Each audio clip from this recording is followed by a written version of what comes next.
Olá, turma do terceiro ano do ensino médio. Vamos para mais uma aula de biologia. Eu sou a professora Amanda Laís. O assunto da aula de hoje é biosfera e vamos falar também sobre ecossistemas aquáticos e ecossistemas terrestres. Alguns ecossistemas, não, perdão, biomas aquáticos e biomas terrestres. O assunto é muito simples, muito tranquilo. Vamos dar continuidade ao nosso assunto de biologia. Vamos lá. Biosfera. O que seria a biosfera? É a soma de todos os ambientes onde há vida no planeta. E aí a gente tem a divisão, da biosfera. A hidrosfera, que é a camada de água que envolve a Terra. A gente tem aí água doce, água salgada, as águas subterrâneas. A litosfera, que é a camada rochosa, a camada sólida da Terra, do planeta Terra. E a atmosfera, que é a coluna de ar. Onde houver vida nesses três ambientes, eu vou classificar ele como biosfera, ok? Então, a gente vai ter vida em até uma camada da atmosfera, as outras a gente não tem mais. A mesma coisa seria da litosfera e da hidrosfera, ok?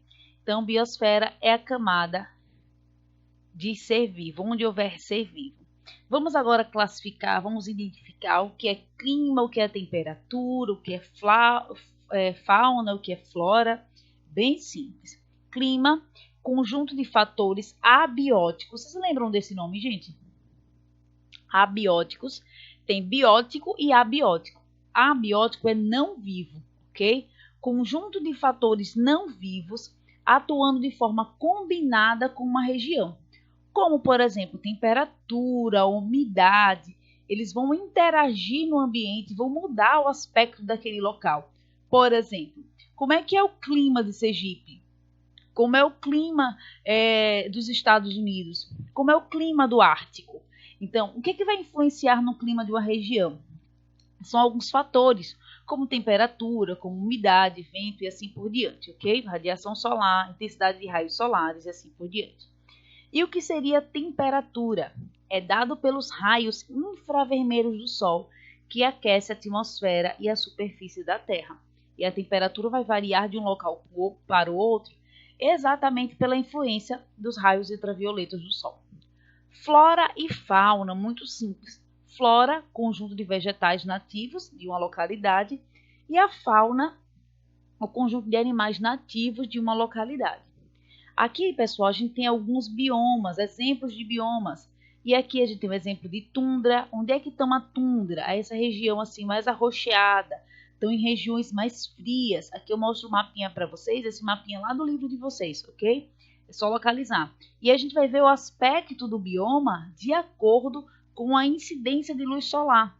É esse fator que vai influenciar nos tipos de bioma. Aí a gente tem aqui o deserto, parte das regiões da África. A gente tem outros biomas que vai ser misturas não identificadas.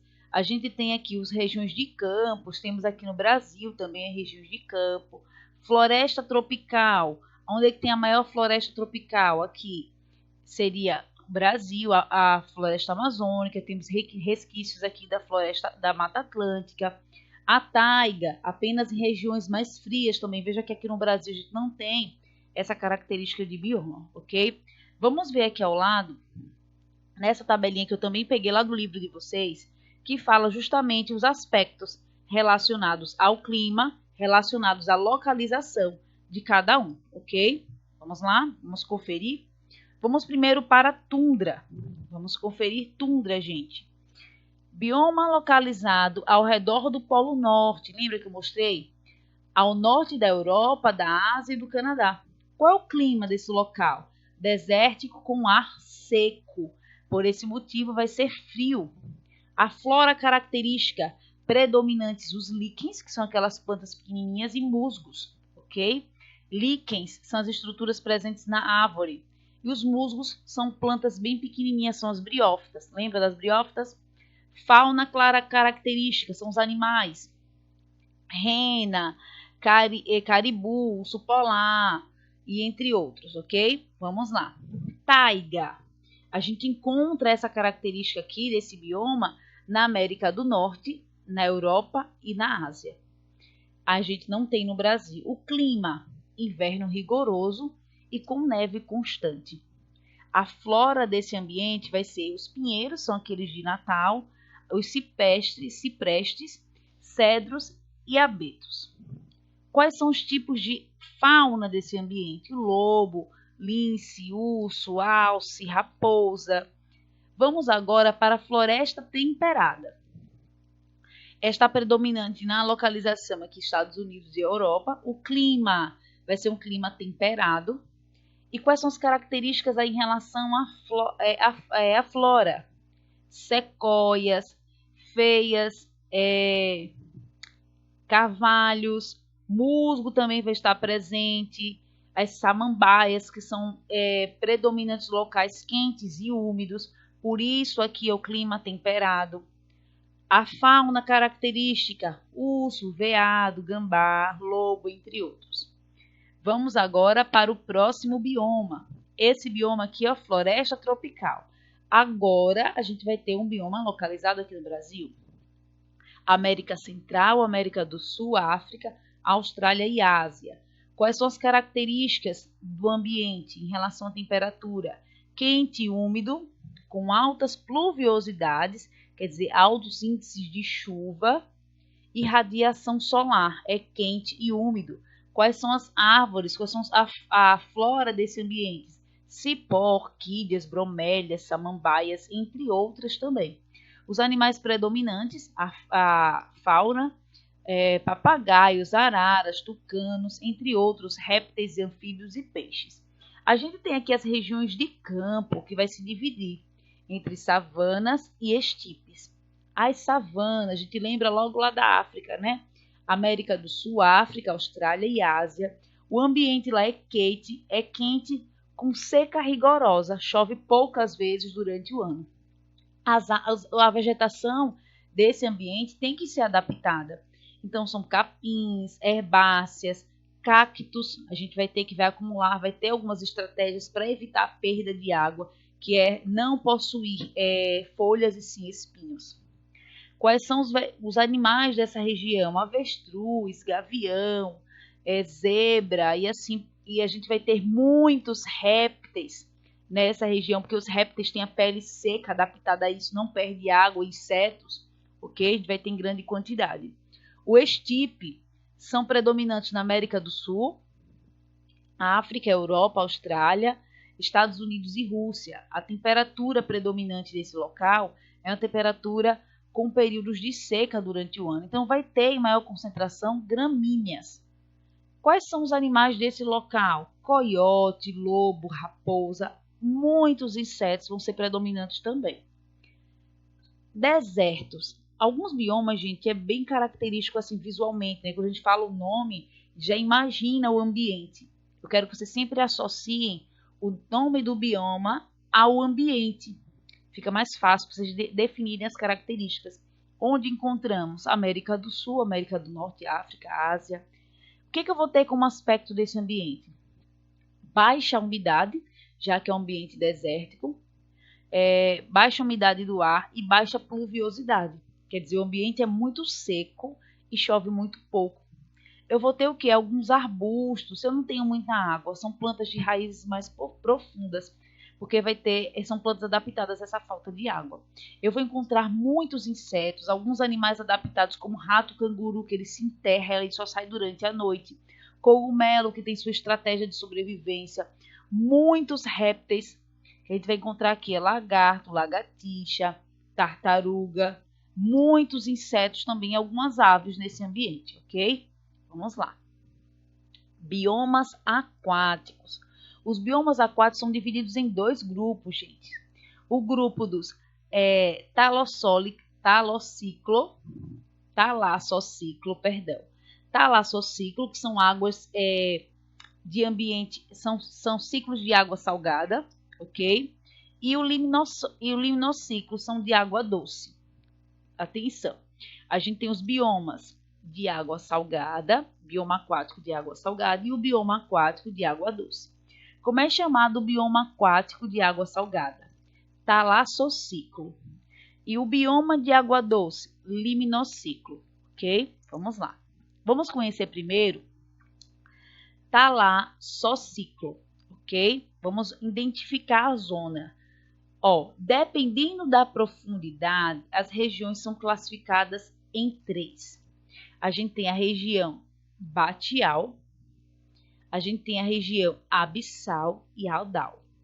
A região adal está aqui, ó, são essas fissuras que são encontradas onde estão a água presente. Aqui embaixo a gente tem as regiões abissais, que são muito profundas, apenas alguns animais são adaptados a viver nessas regiões. E a gente tem a região aqui abissal, zona abissal também, que são regiões mais profundas. Alguns animais, como aquele peixe lanterna, que eles vivem nesse ambiente, eles têm essa adaptação. E a região, a zona ou região batial, que é essa região aqui mais rasa, ok? Então, dependendo da profundidade, eles vão recebendo classificações diferentes. Vamos lá. A temperatura varia de acordo com a latitude e a estação do ano. Claro, se eu estou em regiões próximas aos trópicos, a temperatura será diferente de acordo com a incidência de luz solar. E outro fator que vai influenciar é a estação do ano, que vai influenciar na temperatura da água. E por esse motivo, os animais que vivem nesse local são adaptados a isso. Muitos animais são migratórios, eles saem de regiões mais frias para reproduzir em águas mais quentes. Por exemplo, a baleia, ela vem muito para as regiões aqui do Brasil, das praias, justamente para reproduzir, de acordo por conta da temperatura da água. A pressão aumenta também com a profundidade. À medida que aumenta a profundidade do oceano, por exemplo, vai aumentar a pressão e muitos animais não são adaptados a isso. Então, eles não conseguem sobreviver em regiões, por exemplo, abissais. A salinidade da água salgada varia. É uma média de 3,5 gramas por litro. E boa parte desses minerais que vai adquirir essa salinidade da água é o NaCl, que é o sal de cozinha, ok? 3/4 da água do mar é de NaCl, é de cloreto de sódio. Então, é de onde se retira, por exemplo, o sal de cozinha, ok? Vamos lá. Vamos falar um pouquinho sobre as zonas nerítica, continental, e a zona pelágica. O que quer dizer isso aqui? Eu estou me referindo à localidade, ok? Zona nerítica. Aqui, ó, gente, é a região mais próxima ao continente. Por isso que eu chamo de continental. Essa região de meio de praia.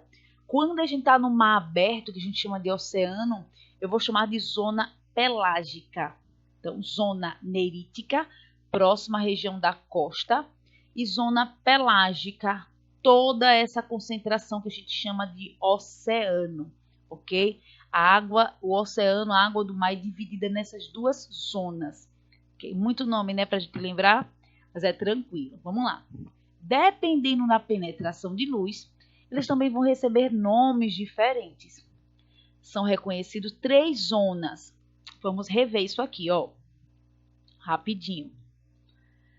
Em relação à profundidade, existem 3 classificações relacionadas à profundidade: região batial, região abissal e adal, ok?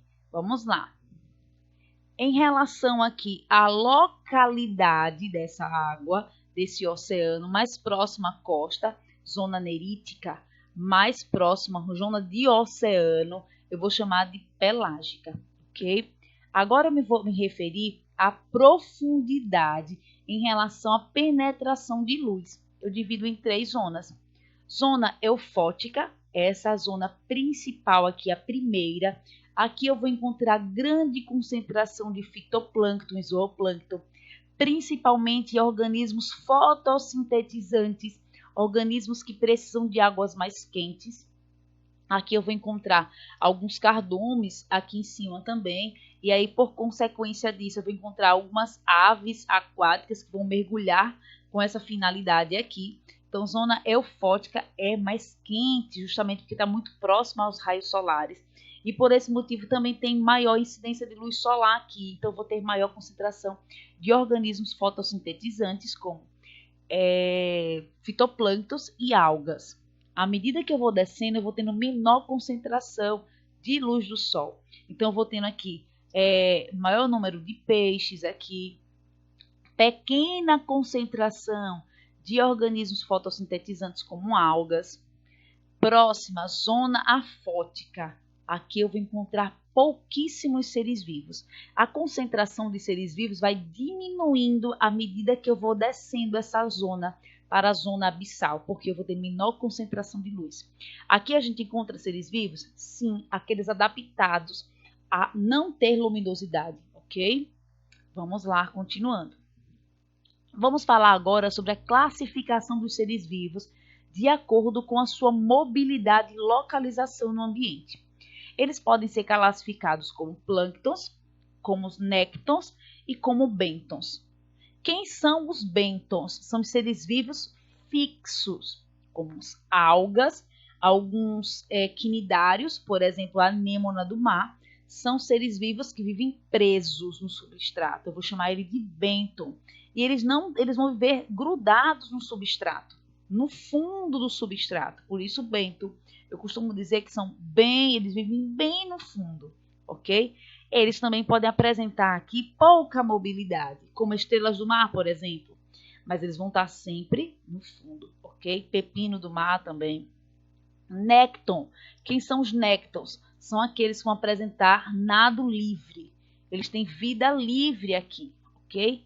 E os plânctons, eles não têm mobilidade própria, ou quase não têm. Eles são levados, carregados pela correnteza. A gente tem um exemplo aqui dos fitoplânctons, são organismos fotossintetizantes microscópicos, e os zooplânctons são seres vivos fotossintetizantes microscópicos, ok? Vamos lá dar continuidade. Próximo. Lembra que eu disse para vocês que existia dois tipos de ambiente? O ambiente de água salgada e o ambiente de água doce. A gente está agora no ambiente de água doce. Ele só recebe duas classificações. Tá vendo como é simples? Liminociclos são os ecossistemas lucícolas, de água doce, lucícola. A gente vai ter aqui as águas lênticas, que são águas paradas. Aqui a gente vai ter organismos menores, que vão viver nesse ambiente, adaptados a isso, porque a água é paradinha, como pântanos, lagos. E a gente tem águas lóticas, são águas de grande movimento, e alguns animais são adaptados a isso. A gente tem peixes que nadam contra a correnteza para chegar em águas mais lentas, mesmo sendo lóticas, com muito movimento, como riachos e cachoeiras. Eles nadam contra a correnteza e procuram águas mais paradas para se reproduzir, para liberar seus ovos. A gente vai ter aqui algumas algas, alguns fitoplânctons. Lembrando que aqui a gente tem grande quantidade de nutriente levado com a correnteza também, ok? Então a correnteza acaba levando os nutrientes para as águas um pouco mais lentas. E aqui a gente vai ter maior concentração de matéria orgânica depositada e maior desenvolvimento dos vegetais e alguns animais que necessitam disso aqui. Viu que a aula de hoje foi bem tranquila, né? Tem alguns nomes aí para vocês lembrarem e organizarem. Para a organização, para a próxima aula, vocês vão produzir um mapa mental sobre esse assunto. Sobre os biomas, a gente vai ver aqui na frente. Sobre os biomas, muito tranquilo. Vocês podem colocar uma característica de cada bioma lá no mapa mental. Não precisa colocar nem localidade. Coloque uma característica que venha em mente e faça vocês lembrarem isso aí. Depois vocês vão colocar lá no mapa mental de vocês o bioma aquático. Os biomas de água salgada. O bioma de água salgada, no caso, é os tipos, as classificações, e da água doce. É só utilizar esses nomes simples aqui, ó, em relação à profundidade. Vocês podem fazer o esqueminha, ok? Como se fosse um desenho que fica mais fácil visualmente para vocês aprenderem. Como se fosse esse esqueminha aqui, ok? Espero que tenham gostado da aula de hoje, bem tranquila. Um cheiro para todos e até a próxima aula.